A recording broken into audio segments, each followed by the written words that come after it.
you would, go ahead and open up your Bibles to 2 Samuel chapter 24. 2 Samuel chapter 24, we're going to be ending this series on 1st and 2nd Samuel, and then we'll be picking up in 1 Kings as soon as we can, I guess probably next week, and we'll go through the Kings as well, but you know, that's kind of the thought process from the beginning, is there's so many things that happen from 1 Samuel to 2 Kings that you really just need to be aware of everything in them, and so that's why we have gone about like this. But I will have to say, before we get started, I found out, of course, one of our visitors was looking for one of our speakers on May 4th, and that's Jason Rollo. And so let me tell you, I am so sorry that I'm not Jason, you know. And I think if I were to come into the congregation looking for Jason and found me, I'd be sorely disappointed. But I'm thankful that you stayed. And then furthermore, for everybody here that does not know Jason, you have other people from other places wanting to come hear him. And so make sure to come and hear him preach on May the 4th. And again, that is the Sunday that we're trying to make maximum capacity Sunday, getting everybody here, filling up every seat. And so everybody needs to come. I mean, it doesn't matter if you're from Missouri. You should come on that day. So, but we're thankful for everybody being here. We're going to kind of wrap this up in 2 Samuel 24. And there is some things about this chapter that I think people just kind of are befuddled about, and it happens right off the bat. And so let's get into the text and let's look at some things. We're going to look at the numbering. This is sin and sacrifice, and the first thing here is David numbers the people. Now, we'll read a couple of verses here, but verse 1 in particular. And again, the anger of Jehovah was kindled against Israel, and he moved David against them, saying, "Go number Israel and Judah." And the king said to Joab, the captain of the host, who was with him, "Go now to and fro through all the tribes of Israel, from Dan even to Beersheba, and number ye the people, that I may know the sum of the people." And Joab said unto the king, "Now Jehovah thy God add unto the people how many soever they may be, 100-fold, and may the eyes of my lord the king see it. But why doth my lord the king delight in this thing?" Notwithstanding, the king's word prevailed against Joab and against the captains of the host. And Joab and the captains of the host went out from the presence of the king to number the people of Israel. And they passed over the Jordan and encamped in Eror on the right side of the city in the middle of the valley of Gad and unto Jazer. Then they came to Gilead and to the land of Tentham Hodshi, and came to Danjan and round about Sidon, and came to the stronghold of Tyre, and to all the cities of the Hivites and the Canaanites, and they went to the south of Judah to Beersheba. So when they had gone to and fro through all the land, they came to Jerusalem at the end of 9 months and 20 days. And Joab gave the sum of the numbering of the people unto the king, and there were in Israel 800,000 valiant men that drew the sword, and the men of Judah were 500,000 men. Now, this next verse is going to be in our next section, but I think it's important to understand before we go into the explanation of these things. Verse 10 says, "And David's heart smote him after that he had numbered the people. And David said unto Jehovah, I have sinned greatly in that which I have done. But now, Jehovah, put away, I beseech thee, the iniquity of thy servant, for I have done very foolishly." Okay, so this here's a problem right away. Look at verse 1 with me again. It says, "And the anger of Jehovah was kindled against Israel." So God is mad at Israel, and he moved David against them, saying, "Go number Israel and Judah." So God is mad at Israel. He then gets David to go and number the people. Then verse 10, go back and look at verse 10. "And David's heart smote him after that he had numbered the people. And David said to Jehovah, I have sinned greatly in this." And so what is the problem here initially when you're looking at this scripture? Well, it looks like what? It looks like God has tempted David to sin. But, there's some verses, I think, that kind of fly out at us when we think about this. Number one, think about James chapter 1, verses 13 through 15. Let no man say when he is tempted, I am tempted of God, for God cannot be tempted with evil. And he himself tempteth no man, but each man is tempted when he is drawn away by his own lust and enticed. Then lust, when it hath conceived, beareth sin, and the sin, when it is full grown, bringeth forth death. And so, what does this verse say about God? Well, God doesn't tempt any man, but what does verse 1 say? And this is where people would go, well, here's a contradiction in the Bible. It's it right here. We found it. Well, let's look at this a little bit further. If you go over to 1 Chronicles 21 and verse 1, this is where they recount this whole thing, but there's a difference here. And it says, and Satan stood up against Israel and moved David to number Israel. Now, how could that be? Again, is this a contradiction? Is it that, well, in 2 Samuel, God is the one that is doing this, and then in 1 Chronicles 21, this is being Satan that is doing this? Well, I think that the two melded together makes sense. Let's think about it like this. If David was moved by God and also moved by Satan, how would that work out? Well, I think there's several ways in which we can look at this, but primarily, there are times in the Bible where God allows for people to do their own thing. So they've got free will, right? Now, people will go to verses like this, Numbers 22, verse 35, where it says, the angel of Jehovah said unto Balaam, go with the men, but only the word that I shall speak unto thee, that thou shalt speak. So Balaam went with the princes of Balak. Now, here's the problem with this. He wasn't supposed to go. Now, a few verses earlier, God says, fine, if you want to go, you can go. And this is him just saying, okay. Now, this is kind of in that same vein of how, if you remember back to the Exodus, what happens with Pharaoh's heart? What happens? It says that God did what to Pharaoh's heart? God hardened Pharaoh's heart. Well, how did God harden Pharaoh's heart? Did God touch Pharaoh's heart and say, well, now it's going to be hard? No, well, because, again, God does not tempt any man to sin. That's not what's going on here. What do we see there? Well, God hardened Pharaoh's heart by being God. He is delivering his people. The Egyptians, of course, Pharaoh didn't want them to leave. They didn't want to give up their workforce, and so, they were not, complying. Well, God hardened Pharaoh's heart just simply by being God, and that is really all there is about it. Now, here's what I would have to say about this. The devil was allowed by God to tempt David in that similar fashion. Just like God hardened Pharaoh's heart by just being God, he allows Satan to tempt David, and that's, I think, what's going on here. If you look at another passage here in John chapter 13, and verse 27, it says, and after the sop, then entered Satan into him, that is Judas.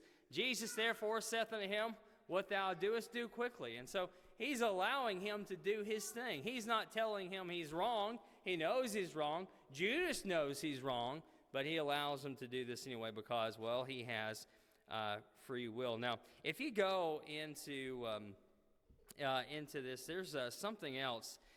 We haven't really done this throughout the whole thing because I've not wanted to be too confusing with the parallels with the Chronicles, but there's a pretty good parallel here that we need to take a look at. But if you look at 1 Chronicles chapter 21, verses 3 and 4, it says, and Joab said, Jehovah make his people 100 times as many as they are.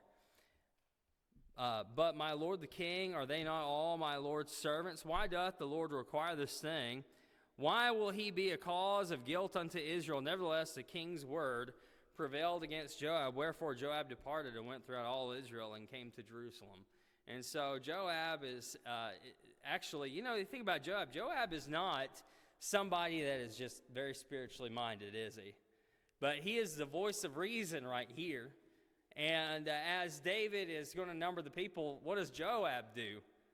He stands up against it. He says, no, I don't think this is a good idea. This has been something that has been spoken against in the past. I mean, Saul in particular was, being the first king, was told not to accumulate all these, chariots and whatnot. And so, listen, it was not about military might of the people. It was always about God and God taking care of his people. And Joab points that out. He says, look, when you've got, God's people fighting, they are outnumber anybody. It doesn't matter how many there are. And so Joab points this out. He's not happy about it.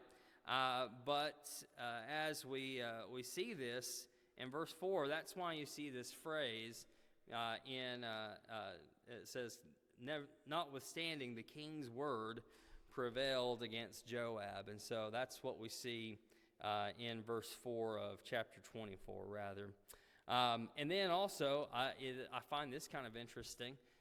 He does not go to Levi and Benjamin. He didn't count them. And the reason is what? Because this command was abominable to Joab. He just doesn't even count them. He's like, oh, we're not putting them in amongst this number.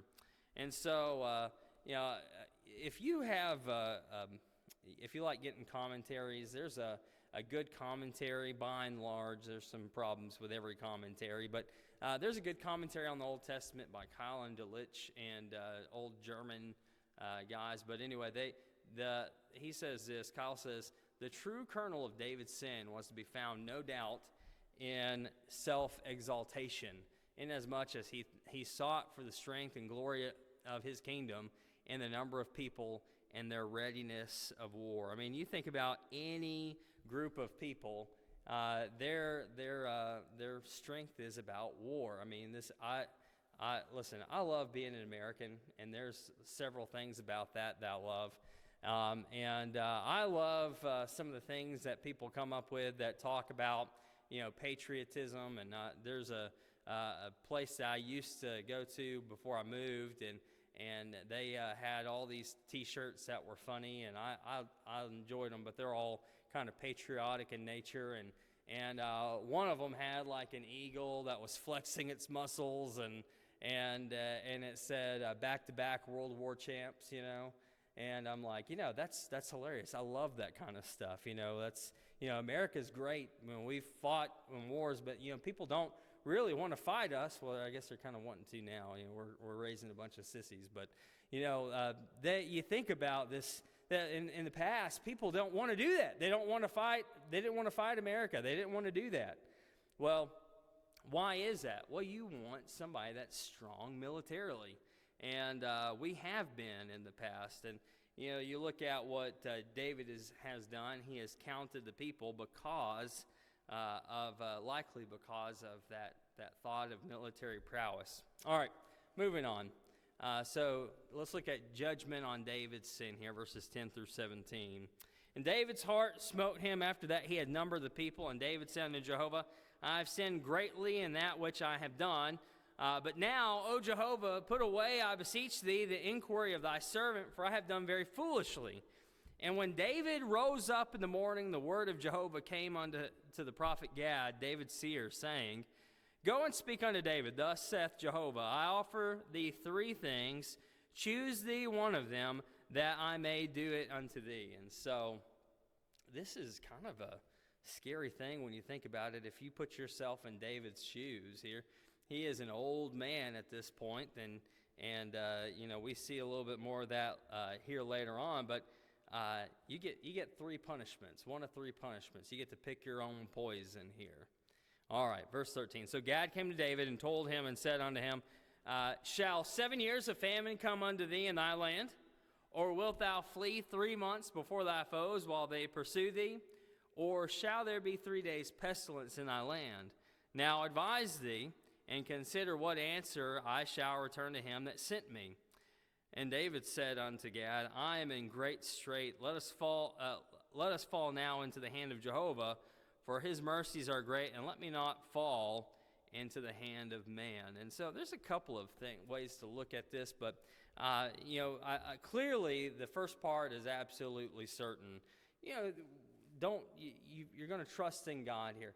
God, you make the choice. It may be the case that he has ruled out the one of being chased around. That's what it looks like to me, at least, and several commentators believe the same thing, that he's thinking, you know what, I just can't, I can't do this. I can't run. I've run around my whole life. Now I'm old. I can't be chased around now at this old age. And so 3 months of being chased around, I don't know if I can make it through that. And so, you know what? God, you decide. You decide, just don't let me fall into the hands of men. And so Jehovah sent a pestilence upon Israel from the morning even to the time appointed, and there died of the people from Dan even to Beersheba 70,000 men. And when the angel stretched out his hand toward Jerusalem to destroy it, Jehovah repented him of the evil and said to the angel that destroyed the people, "It is enough. Now stay thy hand." And the angel of Jehovah was by the threshing floor of Araunah the Jebusite. And David spake unto Jehovah when he saw the angel that smote the people, and said, Lo, I have sinned, and I have done perversely. But these sheep what have they done? Let thy hand, I pray thee, be against me and against my father's house. And so, there are upwards to, when you look at verse 9, something I meant to say at that point is that when you look at having 800,000 valiant men, an estimation based on population in this, I think that these population counts are probably very conservative because they really don't take into account big families. My family size, having 6 kids, would have been more of a norm at that time, and maybe even having, that would not have been very many kids at that time, because you'd want a lot of help as you get older, and kids were thought of as a blessing, and so you'd have as many children as you could, but this population count's probably very conservative, but it's sitting at about 1.5 million people, and so there could have been more than that. I've seen upwards to 5 million people that could have been counted of Israel, but I'd say let's stick with that conservative estimate, 1.5 million people. And so then they go out, and the angel of the Lord goes, and he goes and gives that pestilence in the land, and after David lets God choose for him. And, I think that there is some wisdom in that anyway. You think about it, he knows that God knows what's best anyway. And so he just says, hey, I'll take this one off the table. You pick of the other 2. And so the pestilence come. And so 3 days of pestilence. It might be, someone might get upset about this and say, well, why this? Because there's all these thousands of people that die in 3 days. Well, how many thousands of people would have died in 7 years? That is probably going to be a much bigger number in the long run. And so this was probably the lesser of those. But anyway, the one thing that I find really particularly interesting about this passage is that something that I think I've glossed over so many times when reading it, and that is that as God is calling this off, God is saying, hey, I'm done with this. We're not going to kill any more people. David sees the angel. He actually sees the angel himself, and then he is talking to God and saying, "Look, I don't punish the people for what I've done. Just punish me. Don't. These are my sheep. Don't punish me for. Don't punish the sheep for the shepherd." All right, moving on. Let's look at this next section, building an altar on the threshing floor. So verse 18. And Gad came that day to David and said unto him, Go up, rear an altar unto Jehovah in the threshing floor of Araunah, the Jebusite. And David went up according to the saying of Gad, as Jehovah commanded. And Araunah looked forth and saw the king and his servant coming on toward him. And Araunah went out and bowed himself before the king with his face to the ground. And Araunah said, wherefore is my lord the king come to his servant? And David said, to buy the threshing floor of thee, to build an altar unto Jehovah, that the plague may be stayed from the people. And Araunah said unto David, let my lord the king take and offer up what seemeth good unto him. Behold, the oxen, the burnt offering, and the threshing instruments, and the yokes of oxen for the wood. All this, O king, doth Araunah give unto the king. And Araunah said unto the king, Jehovah thy God accept thee. And then verse 24. If you don't have this underlined in your Bible, and you mark in your Bible, you need to put a star next to this one and underline this one and put a box around it, and I don't know, whatever you can do, because this verse stands out in this chapter and stands out in the Bible a lot because of David's response. And the king said unto Araunah, nay, but I will verily buy it of thee at a price. Neither will I offer burnt offerings unto Jehovah my God, which cost me nothing. So David bought the threshing floor and the oxen for 50 shekels of silver. And David built there an altar unto Jehovah and offered burnt offerings and peace offerings. So Jehovah was entreated for the land, and the plague was stayed from Israel. All right. Now, when you think about this, you've got the fact that they're going to build this altar.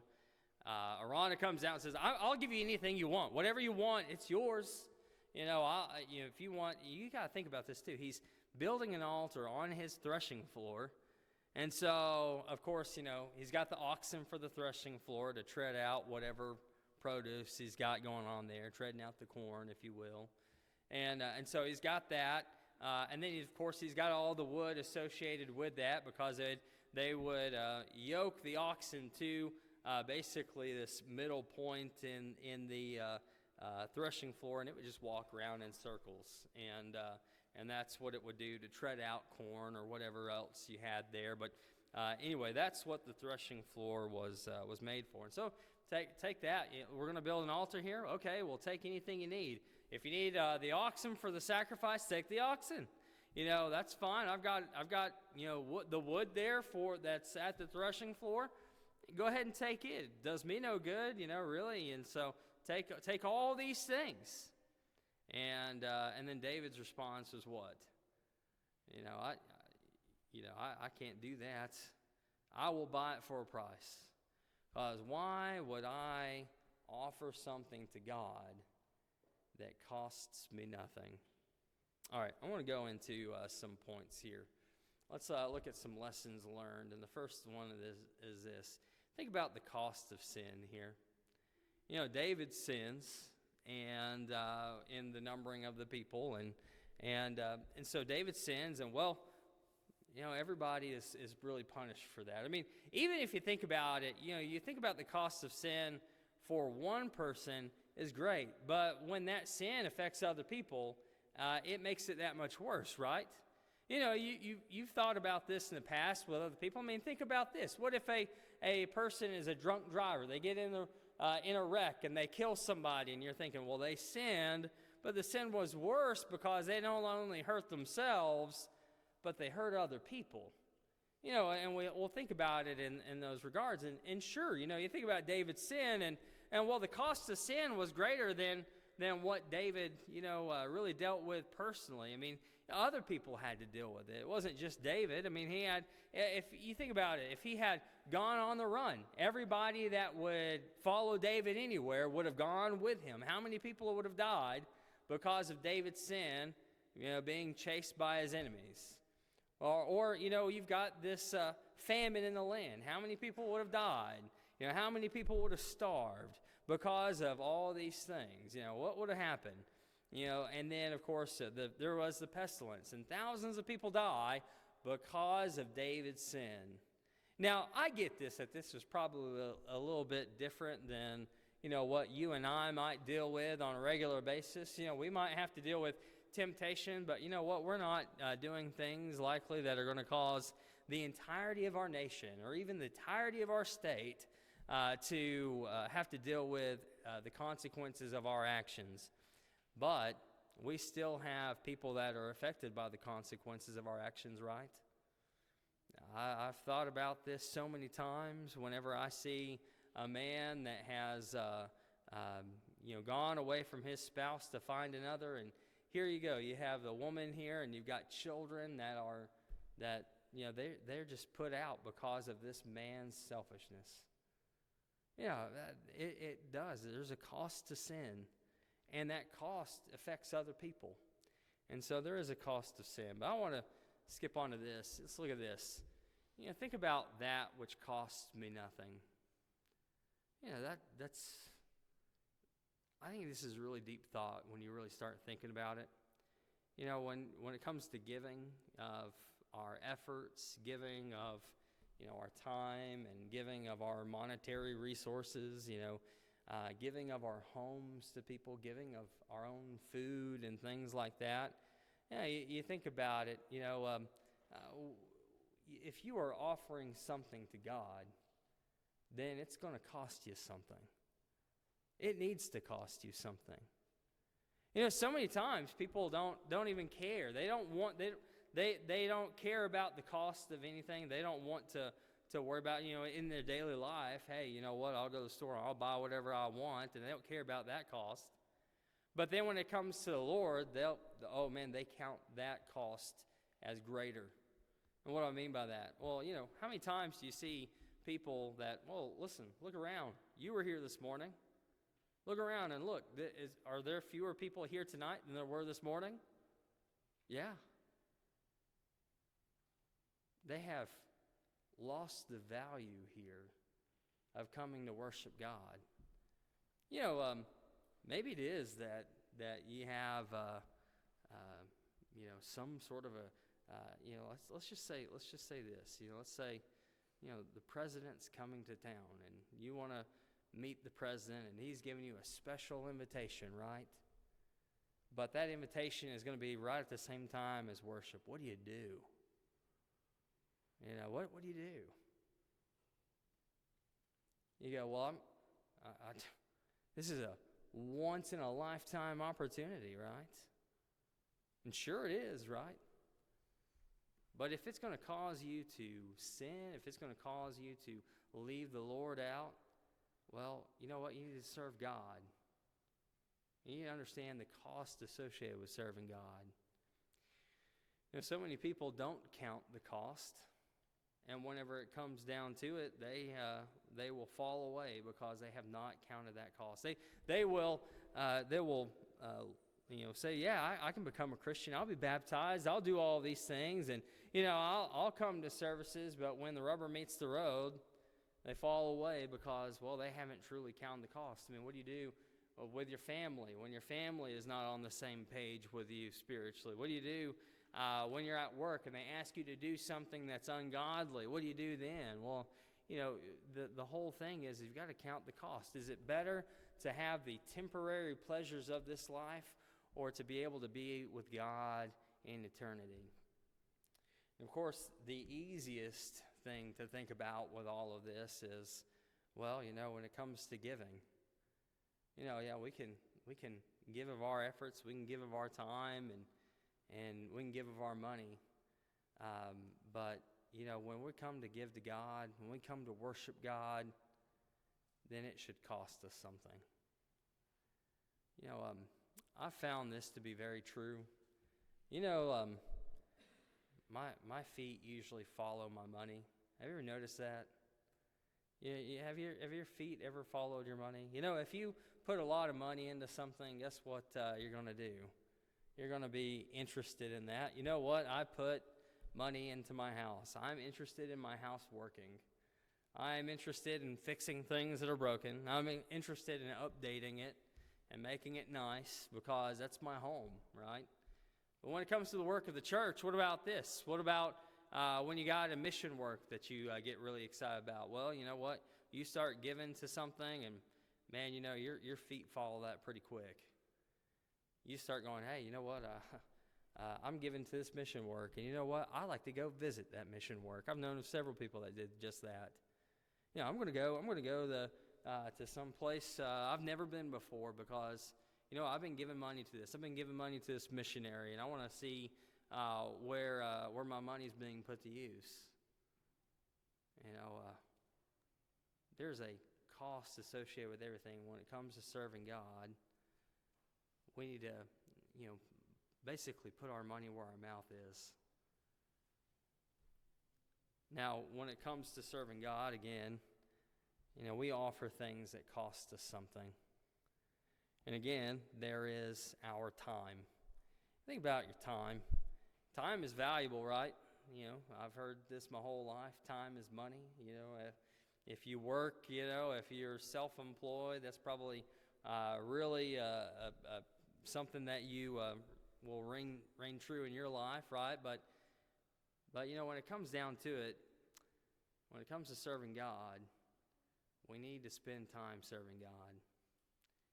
This is a made-up statistic, but it seems to be pretty true.